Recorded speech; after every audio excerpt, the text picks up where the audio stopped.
ജീവിക്കുന്ന അപ്പമാണ്. ഇതില് തേൻ ചേർത്ത നല്ല അപ്പത്തിന്റെ രുചി.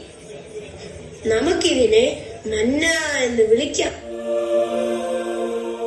ഇന്ന് ഇതിലേക്കുള്ള യാത്രയിൽ പാതീയമായി ദിവ്യകാരുണ്യം ദൈവജനത്തിന് പിതാവ് നൽകിയതുപോലെ അന്ന് വഴിയിൽ തളർന്നു വീണ ദൈവജനത്തിന് ശാരീരിക പോഷണമായി ദൈവപിതാവ് മന്ന എന്ന അപ്പം കൊടുത്തു. ദൈവസ്നേഹത്തിന്റെ മറ്റൊരു പ്രതീകം. അങ്ങനെ ദൈവപരിപാലനയുടെ പ്രതീകമായ മന്ന എക്കാലവും മനുഷ്യരോടൊക്കെ സൂക്ഷിക്കപ്പെടണമെന്ന് ദൈവം ആഗ്രഹിച്ചു. അതിനാൽ അതിൽ നിന്ന് അല്പം അവർ വാഗ്ദാന പേടകത്തിൽ സൂക്ഷിച്ചു. ഈ വാഗ്ദാന പേടകവുമായുള്ള യാത്ര മധ്യേ ഇതാ ജോർദാൻ നദിയെ തടഞ്ഞു നിർത്തി ദൈവം അത്ഭുതം പ്രവർത്തിക്കുന്നു.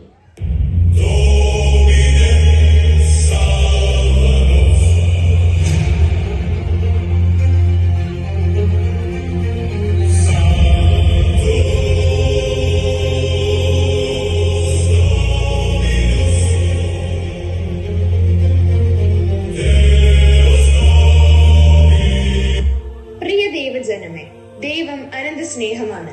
മനുഷ്യന്റെ ജീവിത വഴികളിൽ അവർക്കൊപ്പം കൂടെ നടന്ന സ്വർഗീയ പിതാവാണ് അവിടുന്ന്.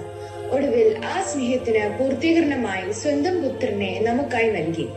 ദിവ്യകാരുണ്യമെന്ന അത്ഭുത അപ്പമായി